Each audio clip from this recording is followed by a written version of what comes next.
Welcome back to Midnight Movie Club and another Antlers video. In this video I'm going to be breaking down and discussing some brand new footage and information we got about Antlers during its Comic-Con at Home panel. So earlier today, director Scott Cooper and producer Guillermo del Toro held a panel where they discussed Antlers and the filmmaking process as a whole. If you want to check it out, I will leave a link down below. But before they started the panel, they showed us a new featurette with little bits of brand new footage that I found really interesting and felt they needed discussing. For the purpose of not repeating myself, I'm only going to go over new images from the footage and no footage we have seen before in previous trailers. If you do want to see my previous breakdowns, I will link them down below as well. So, right off the bat, Antlers is a Wendigo film. Finally, Wendigos are getting some love in the horror genre, and it's about bloody time. Now, the short story called The Quiet Boy that Antlers is based off doesn't have Wendigos as the monsters in it. They are different, they're kind of abstract and left for interpretation, which works great for the short story, which is awesome, you should definitely go read it, but wouldn't work as well in a creature feature film like this. So they've chose to go with the Algonquin legend, the Wendigo, to probably make the concept of the film's creature or creatures more familiar for audiences, and I think it was a great choice. There were some people as well who were still adamant in the comments of my trailer breakdowns and coverage of Antlers that they were not Wendigos, but this feature clearly states that they are part of the Wendigo tale.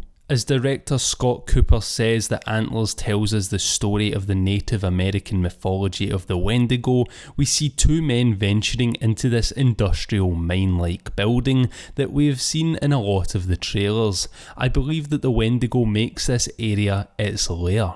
We then see the two men spooked by something before a bony hand comes across one of their faces and drags them away into the dark. We also see these familiar pouches hanging from the ceiling again, something we have seen before in a cabin or barn type setting. I had someone comment on these before saying they could be Native American medicine pouches.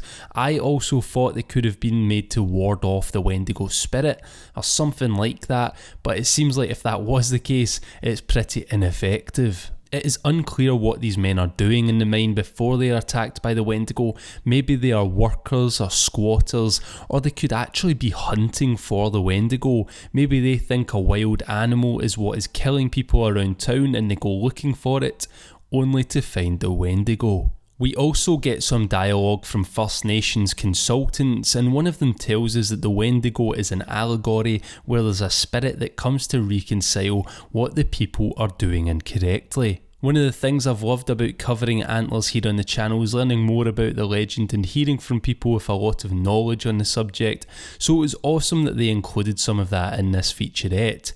I wonder what people are doing incorrectly in the film. What has Lucas's dad done to turn into one?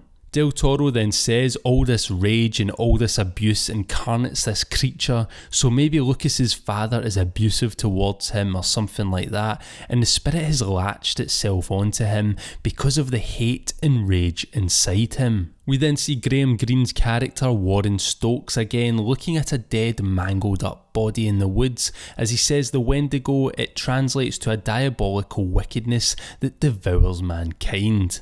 At first I thought the body he was looking at was maybe that of Lucas's father, and that was the husk of his body that had been left behind once he has turned full Wendigo and burst out of himself with the antlers and everything. But looking at it closely, I think it might just be one of his kills. We can see scratches on the legs, and some of the flesh looks like it's been eaten right down to the bone. We then get a little extended look at Lucas's dad turning into the Wendigo with the redness glowing inside him as he contorts and vomits. We hear Lucas say again that Big Bear got sick and his insides turned black. This audio is Lucas telling his fable to the class. We also see Lucas drawing more, and this new drawing actually looks more like a werewolf design than a Wendigo. It's real different from Lucas's other drawings and other trailers, but what interests me about his drawings is that he always draws three monsters. The biggest being his dad, and then another 2 smaller ones, him and his brother. I'm pretty sure his little brother will turn as well at some point in the film, but die maybe in the process. Then I feel his dad will want to turn Lucas so he can be like him. That would be similar to the short story anyway, because in the story they want Lucas badly for some reason, but we are never sure why. It's his dad that wants the 3 of them to become monsters together. We also get some footage of when Julia takes Lucas home after she and the police have discovered Lucas living it rough with his father dead and possibly his brother too.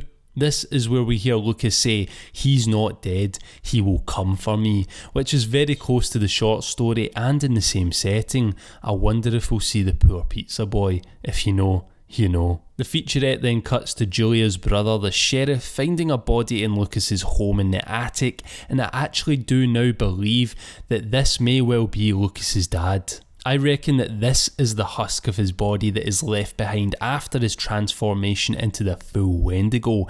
If you look close, it looks like the body has exploded from within. Then sadly, the featurette comes to an end with Del Toro telling us it is truly a powerful connection. What we do to nature, what we do to each other, it is a metaphor made flesh. So it sounds like this Wendigo is going to be the most evil, horrific creature that we have seen on screen in some time.